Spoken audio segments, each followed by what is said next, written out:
Hey, welcome to my 1898 House and Me. We're going to make some grungy primitive flags. I just got these flags at Walmart. They come 4 to a pack, and so they're really curled up when you get them. So you just take them off the sticks that they have.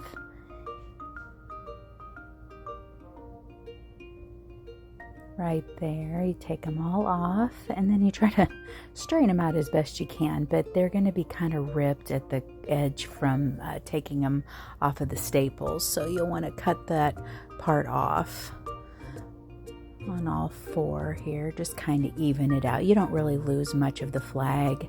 You just cut that part off there on all 4. And then we spray them with water. You could probably soak them in water too, but it was just easier for me to just spray them with water, and then you lay them the curled side down so they don't curl up on you. But when you spray that water, it relaxes them quite a bit. And I just have a towel, like a towel I don't really care much about. And then I got some brown paint, whatever brown paint you want, and I add some water to it to thin it down. And you just kind of stir it around, just get it thinner for this. Just keep spraying so it's the thinner consistency. And then I sprinkled some cinnamon, just whatever cheap cinnamon you can get. This makes it grungy, and also it makes them smell really good. So I spray them just a little bit more. You want them really, really wet. Then I take an old paintbrush and I paint all over. Now it looks like you're ruining them, but you're not. You're just getting, because since you watered the paint down and you got the flags all wet, they soak in, but it doesn't look as muddy as they do. It's more of a stain than anything. I suppose you could tea stain them, but this is just as easy. Then I don't have to worry about getting the tea and making it, and everybody has paint on hand. So then you get a paper towel and you kind of dab off a little bit of the paint.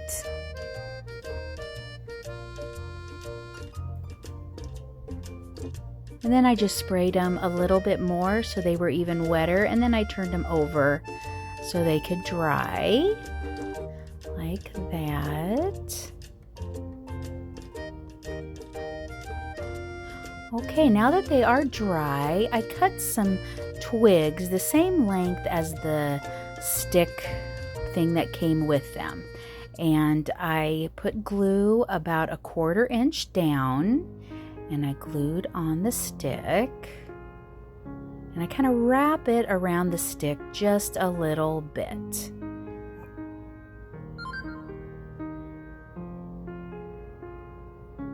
Just like that.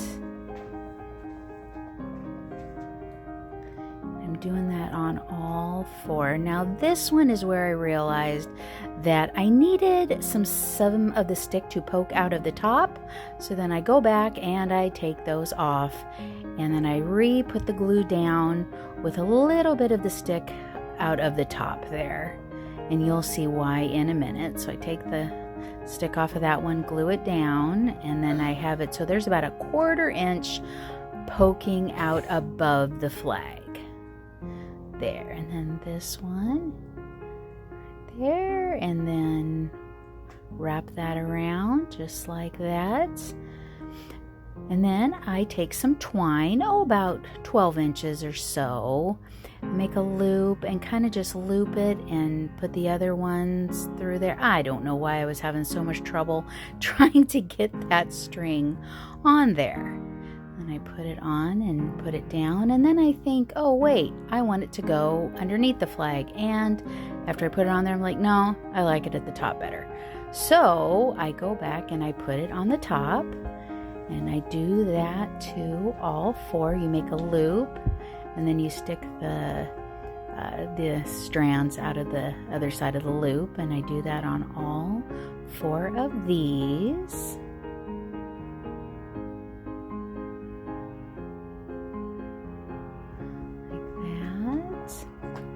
And you will need your obviously you need the hot glue gun for the getting the flags on there too. I suppose you could use any other glue, but hot glue works the best. And then I put a little bit of hot glue on the back there just to kind of hold them in place.